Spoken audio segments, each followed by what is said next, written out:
So yan mga bro, welcome back sa ating YouTube channel. So yung gagawin natin ngayon actually nagawa ko na siya.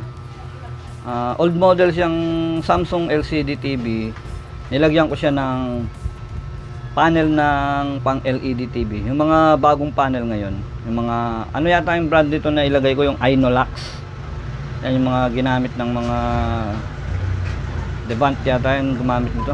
Devant, Toshiba, yan. Bali hindi ko sana siya bibidyohan, pero naisip ko na wala pa pala akong ganitong topic, yung kung paano magko-convert. Bali yung original kasing panel nito, ribbon type siya, yun. Yung declip lang ganito.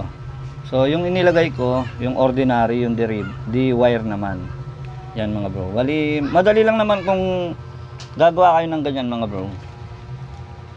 Bali ganito kasi, na-explain ko lang sa papel . Ito yung original na panel natin. Ito yung ano natin, connector, yung terminal niya. Tapos ito yung ipinalit natin. Bali madalas na nangyayari, madalas na connection yan mga bro. Yung bilang natin, bawa ito yung yan, dito yung saksakan ng LVDS. May naka-indicate naman na ON tsaka OP. Kadalasan dito sila sa right side nag-uumpisa yung bilang ng 0 negative, 0 positive. Pagkatapos ng 0 negative, 0 positive, yung 7 ground yan kadalasan. Ground, tapos yung pang 8 tsaka pang 9 uli, yung 1 negative, 1 positive. Ganun lang, hindi kayo malilito. Naka-indicate naman mismo sa mismong T-con o top board. Ayan, gaya nito, tingnan nyo. Diba? Hindi kayo malilito. So bali yung inilagay natin ito, bali reverse siya. Yung VCC nito nandito, yung supply ng 12 volts, habang ito naman nandito. Tapos naka-indicate din naman yung 0 negative tsaka 0 positive sa pin 12 tsaka pin 13. Bali yung pin 14 ground. So ayan mga bro, bali ito kasing nilagay natin, yung nilagay ko, yung supply niya nandito, habang yung ribbon type natin nandito. So bali ang gagawin nyo lang, i-reverse nyo lang. Kung alam niyo yung mga test papers nung kabataan natin, di ba, yung parang pagtutugmain mo lang, yun, parang ganun ang gagawin nyo. Bali pwede nyo namang i-direct mismo sa ribbon, pero para hindi na maano yung ribbon natin, kuha na lang kayo ng ganyan. Yan, mas madali. Tapos yung kagaya mismo, o kung basag yung kwan nyo, yan tulad nito, kunin nyo na lang yung mismong board na to, kapiraso ng board, dun nyo na itap, mas madali siya mga bro. Ayan, tulad nito, titingnan nyo, yung supply nito nandito, di ba, tulad ng sinabi ko, nandito siya, diba? Tapos ayan, pagdating dito sa LVDS wire, nandito na siya, nasa left side siya doon, dito nasa right side na siya. Tapos yung pang 5 and 6 na pin nito napunta dito sa pang 12 and 13 pin. Bali ganun lang naman yun 12, 13 tapos ground, tapos 14, 15 tapos ground, diba? Bali pag 32 kadalasan 5 lang yan mga bro. Bibihira yung sa Samsung na Smart TV, minsan meron yung marami siyang pin, tsaka sa mga old model pa, pero kadalasan ganyan, kaya mas madali silang i-convert. So bali pagkatapos nyo na ma-convert, kung naunawaan nyo na mga bro, ayan, ulitin ko ito ribbon, tapos yung lagay ko wire naman siya, LVDS wire, cable type siya, yung isa ribbon type.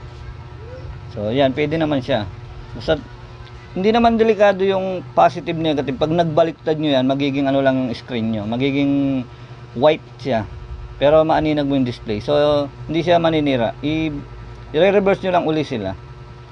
Tapos yun, makikita nyo na minsan lumalabas talaga na magiging solarize siya o baliktad. Yan, medyo mahirapan tayo pag baliktad, pero kapag solarize, hindi.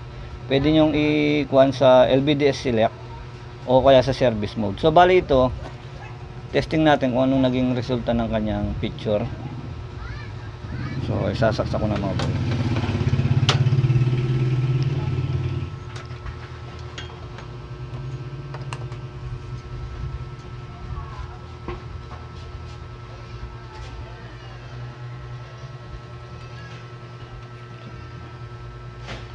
Power natin. Ito yung kanyang remote. Ay, Naka-power na pala mga bro, pinatay ko. So yun. Power natin ulit. Yan.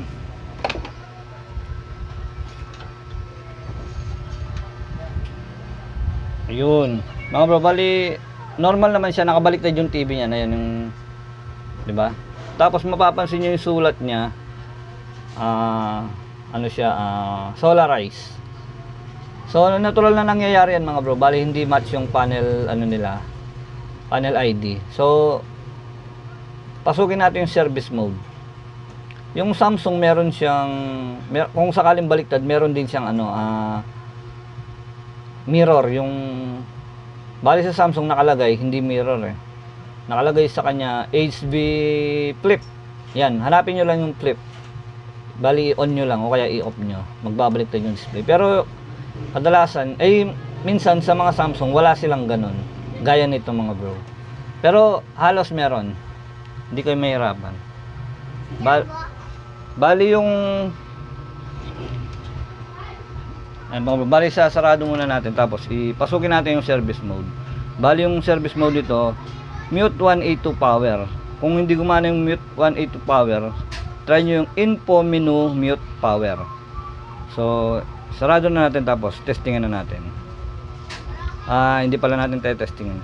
I-adjust natin yung kanyang panel ID para mawala yung solarize, maging clear yung ating image. So ayan mga bro, na-assemble na natin. Bali pasukin natin yung kanyang service mode gamit ng info menu mute power. Info menu mute power.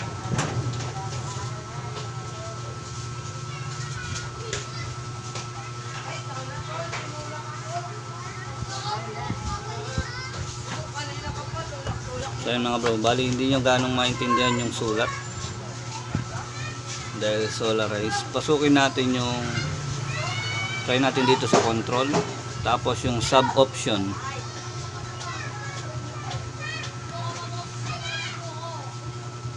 Sub option. Tapos yung LVDS format. Yan. LVDS format. Bali kung meron siyang flip, nasa ilalim lang ng LVDS format yung flip. Ito wala. So ibig sabihin wala siyang flip. Hardware solution talaga. Yan, i-adjust natin. Yan, PDP. Yan mga bro, okay na yung kanyang display, di ba? Malinaw na.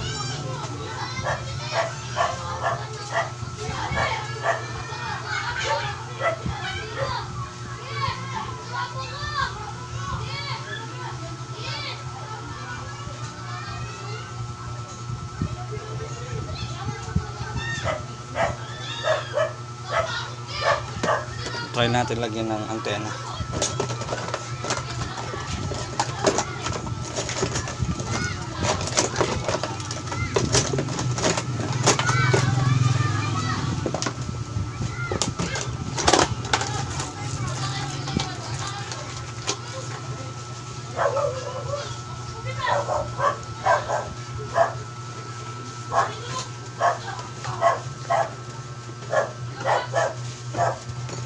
This product may be dangerous to your child's health. Yan mga bro, bali antena lang yan. Ano bang dapat gusto pang steam? Vicks Vapor Hub. Meron itong camphor, menthol, at eucalyptus oil. Bilis ginhawa mula sa ubot baradong ilong. One Vicks, 26. Doble na ng challenges mo. Kasama mo ang Milo sa Doble Sweet New Milo Twin Pack Promo. Doble ang savings. So mga bro, meron pa tayong pre-commercial, pre-ads. Maraming salamat sa inyong panonood mga bro. Are shortcuts to brightness harming your sensitive skin?